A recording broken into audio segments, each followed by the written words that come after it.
ঘড়ির কাঁটা এখন ভোর 4টা। পুরো শহর ঘুমিয়ে আছে, শুধুমাত্র আমাদের মতো কিছু অবাগা আজনবীরাই এখনো কাজ করে চলছে। সকাল 11:30টায় বাসা থেকে বের হলাম, আর এখন বাজে ভোর 4টা, 4:30। 17-18 ঘন্টা ডিউটি করতে হয় এই প্রবাসের মাটিতে।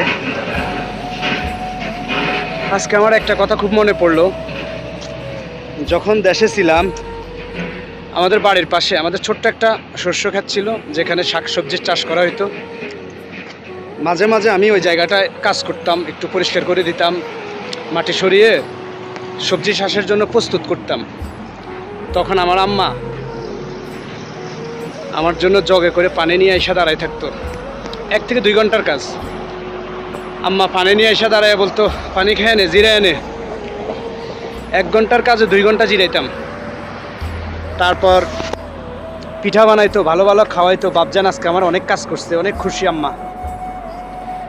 আর আজকে প্রবাসের মাটিতে 16-17 ঘন্টা কাজ করি, কেউ জিজ্ঞেস করে না ক্লান্ত হয়েছিস কিনা, কিছু খাইবি কিনা, তৃষ্ণা পাইছি কিনা। মায়ের কথাগুলো খুব মনে পড়ে। আসলে পৃথিবীতে মায়ের মতো আপন কেউই হয় না। খুব মিস করি মাঝে মাঝে মাকে।